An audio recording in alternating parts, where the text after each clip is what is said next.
Ernie Johnson joining us here once again on the show. How you been, EJ? I'm doing great, Rich. How about you? I'm hanging in there. Better for having you here. Cubs are a different team now, Ernie, huh? What? Yeah, without question. I was, the day before the All-Star break, we had the Cubs and Pirates playing, and John Lester gave up 10 runs in the first inning, and the Cubs were struggling, and everybody's saying, hey, are they even going to make it? And then when you go 11-2 out of the break and you have your longest winning streak and the Brewers have their longest losing streak at the same time, it's amazing how that gap shrinks. And now the Cubs got the game and a half lead as we go into this series. And, yeah, so good stuff. I'm looking forward to it. And going home to Milwaukee, where I was born. And so it's always good to revisit the mean streets of Wauwatosa when I get the chance to go back to Wisconsin. Yeah, well, I don't know if they made a Scorsese movie out of that or not. It was in the works and it somehow fell apart. But it'll be interesting. You'll be in Milwaukee on the day that Bud Selig goes into Cooperstown as well. That'll be interesting. Yeah, yes, indeed. But it's Milwauke's a great baseball city, and then when you have them playing the Cubs, and it's that short ride for all the Cubs fans, so it's going to be a great atmosphere, and looking forward to being up there. Okay, and Schwarber had a couple of dingers, and they suddenly have a 3-game lead in the loss column over Milwaukee, just 1.5 right there. Yeah. But the Dodgers just appear invincible right now, Ernie. I don't know how anybody gets past them, but maybe the Cubs could do that if they face one another. Washington sitting there as well. Yeah, right now it would be Chicago, Washington, who would play in the NLDS, and the Dodgers, and you wonder about Clayton Kershaw, obviously, with the back problem, and we'll see if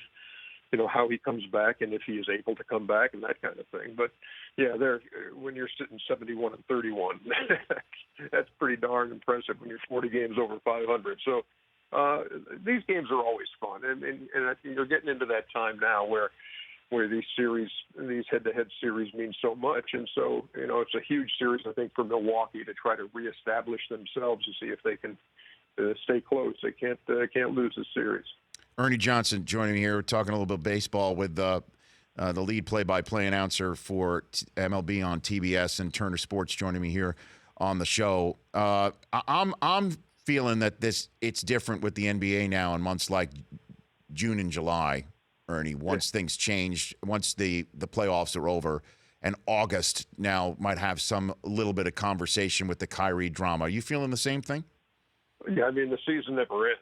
It used to be that, the NBA took a 20 at least, and you weren't talking about the league, but that's not the way it is anymore. And before you know it, they'll be in camps and getting ready for a season that's going to start a little earlier this year, in October. So, no, it's been a year-long deal, and then you have these stories that come up, and the Kyrie thing is a little mystifying to me, and because you see a team that's got all those pieces, but it almost says to me that from what he saw in the finals that Cleveland team wasn't going to beat Golden State in the finals if it comes down to that again, and it's just interesting to me the mindset of players and wanting to be the guy as Kyrie wants to be,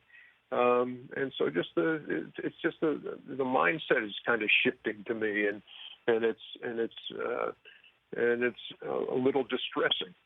Isn't that incredible that in the era of the super team, that one team, the team that has the best chance of dethroning the super team of all super teams right now in the Warriors could be torn asunder because somebody doesn't want to be part of a super team, wants to start his own team. Yeah. It's really, that to me is one of the more fascinating wrinkles of the Kyrie split, if you will, Ernie. Sure. Yeah. It's a...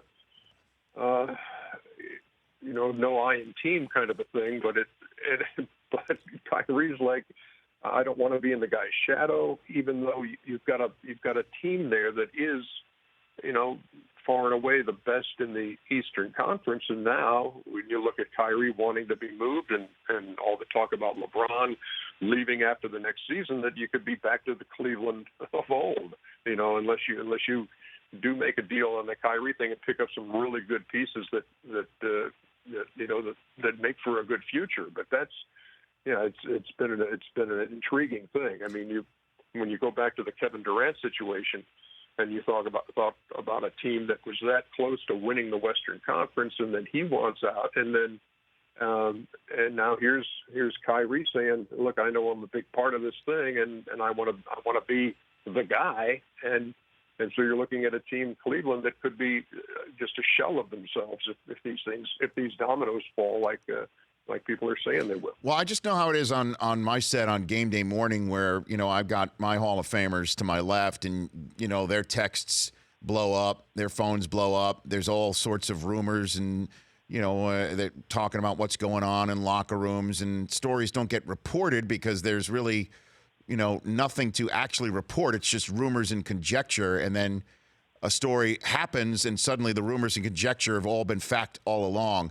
Have you heard anything on, just sitting on the set there about Kyrie and LeBron's relationship that this makes sense, or were you just as surprised? No, I was surprised. I mean, certainly, like when you go back to the Durant-Westbrook dynamic there, you knew that, something was up and that, maybe things were not great between those two superstars. But, no, this to me did hit me kind of out of left field. I'll be honest with you. I mean, I just thought that this was a team that was like, look, we're set at this position. We're set at this position. These guys play well together, and they won a championship together. And so that it surprised me without question. Ernie Johnson joining me here for a couple more minutes on the Rich Eisen Show, and now you're going to head to North Carolina next week to be part of the PGA Championship coverage. Who do you think, you'll see Jordan Spieth show up there? That was an incredible moment we saw out of him at the Open Championship. I almost said British Open, where of course. I mean, that was unbelievable. How dare you? I know. I almost spat in the face of tradition right there. What'd you think of Spieth's performance? Well, I love that. I love that final round. And as just a fan, you want to see things tighten up. I don't want to see somebody run away with it in the final round. I wanted to see, with him and Kuchar side by side, and then to see the lead escape him. And that's when I start thinking, what's going on in Jordan Spieth's mind right now? Is he going back to Augusta now? Is he going back to saying, and again, I'm not him, and so I don't know what players think, but is he thinking, I'm going to have to answer these questions again about a final round lead? And all of a sudden, after that adventure at the 13th, to hit a tee shot as close as he did on the 14th, birdie right there, having lost the lead momentarily, and then, it was a tremendous run, and I think it showed a lot of mental fortitude on his part, along with the shot making, and so. No, it was great. It was great drama. It was great theater. And when you go to Quail Hollow, you're hoping for the same kind of thing, playing out in 4 days up there in North Carolina. So I just kind of hit me. I feel sort of silly, Ernie, just to go full circle here, that you're going again calling Cubs Brewers from Milwaukee, back where you were born. That's because your dad was a Milwaukee Brave through and through, right? Yeah. Oh, without question. Boston Braves, Milwaukee Braves, World Series in 1957, and I mean that's where I grew up, and it is special because I can drive through my old neighborhood as I've done when we go to Whistling Straits. The last time we were there for the PGA Championship, I was driving back to the airport and said, well, let's go back down North 68th Street and see what's going on. And I took a picture of the old house, and then the folks who lived there came out, and because I'd been there before, had actually one year had taken my son with me, and I said, here's the house where I grew up. And I knocked on the door, and the people came there, and I explained what was happening. And they said, well, come on in, look around. So it was amazing. The house looked the same. The yard looked the same. And for them to just say, come on in and look around. And then when I went back to take a picture the next time I was there, the folks came out again and say, "Hey, how you doing?" It's just tremendous. Well, I don't want to take. I was going to ask you one more question, but I don't want to take you from the phone call, Ernie. That's coming. No, into the believe me, it's being screened. Okay, very good. Because we had Reggie Jackson on the horn a couple weeks ago, and he stopped the interview to say, "Hold on a second, it's Hal Steinbrenner on the phone," and he took that call to say, "I'll call you right back," and fully admitted he would not have done that with George if George was the one who was calling in. No, this is not nearly the gravitas of that phone call for Reggie Jackson. This can be returned later. So do you have a good story of the first time you ever met Hank Aaron, Ernie? I don't know if I remember the first time I met him, but I remember hanging out with my dad when he was a broadcaster, and going down to the ballpark 5-6 hours early, and always standing around the batting cage and watching BP and Hank Aaron is asking me how my Little League team is doing. And then, later his sons went to the same high school that I did. And so I've known Henry for forever and ever. And he's just a prince of a man.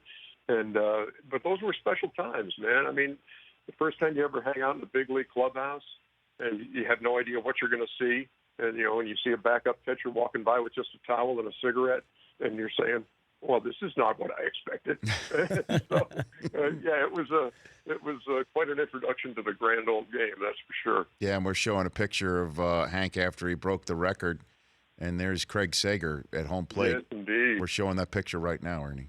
Oh, it was so. That was Segs too.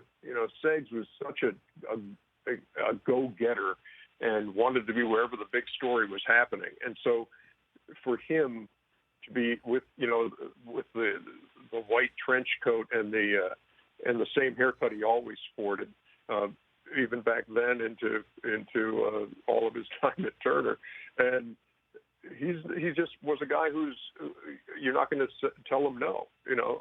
He just hit the home run, I'm going to be on the field, which would never happen today, you don't think. But if there's one guy who could make his way to the field for a historic moment these days, it would have been Craig Sager. I bet. Ernie, always love chatting with you. Enjoy the ballpark this weekend, and then obviously the golf course the following week for the final major of the year. Yeah, it's always great talking to you, Rich. Hope things are well in your world, and we'll talk again soon. All good, Ernie. Football's right around the corner. Love doing this show. I've got I'm growing facial hair because I can't grow it on top, so everything's good. And 14-2 for the Patriots. Is that 14-2? Okay, I'll write you down, Ernie. So vote them down. Right. No on the poll question. 14-2. Yeah. I'm with you. Not 19-0, Ernie. I'm with you. No, I don't. It's just too hard to do. It's just too hard to not slip up one or 2 weeks. I agree. 14-2. All right. Take it to the bank. We'll chat soon. That's Ernie Johnson. The Rich Eisen Show. Weekdays at noon Eastern on radio stations across the country and audience. If you like that, please download our app. There's lots of fun things there other than just more of the videos you just saw. You can call us from the app. You can email us from the app. Just download it. Trust me, you'll enjoy it.